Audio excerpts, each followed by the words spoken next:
23 лица се уапсени, а едно е во бегство во истрагата против вкупно 49 лица за злоупотреби при доделување на инвалидски пензии и стекнување право за туѓа нега, со што направиле штета на државниот буџет. Целата шема ја започнала поранешна вработена на Универзитетската клиника за уво, нос и грло и две други лица, а им се приклучиле и лекари и специјалисти од Велешката болница и Скопската универзитетска клиника за неврологија, како и матични лекари и лекари од приватна ординација.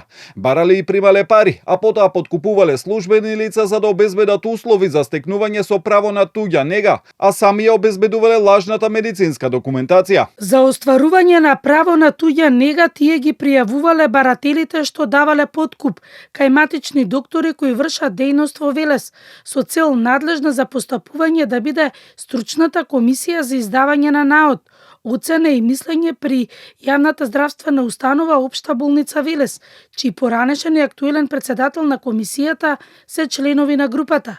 Така, членовите на групата без присуство на лицата кои давале подкуп обезбедувале фиктивни медицински прегледи кај матичните доктори, како и клинички или болнички прегледи кај лекари и медицински лица.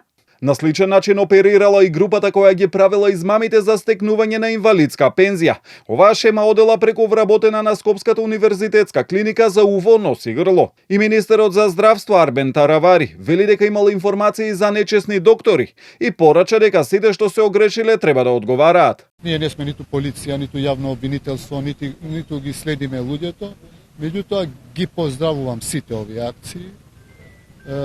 Знам и јас и имам информации дека има такви феномени, не сакам да генерализирам, не се сите доктори, меѓутоа таму кај што постојат сомнежи ги поддржувам со сета почит и стоиме како Министерство за здравство тука да им помогнеме во сите вакви акции за да се исчисти со криминалот и корупција.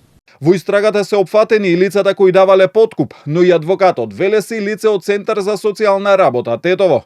За 12 од осомничените обвинителството бара ефективен, а за тројца домашен притвор, додека за останатите осомничени се бараат мерки за предпазливост. Се сомничат за кривични дела, давање награда за противзаконито влијание, злоупотреба на службената положба и примање подкуп.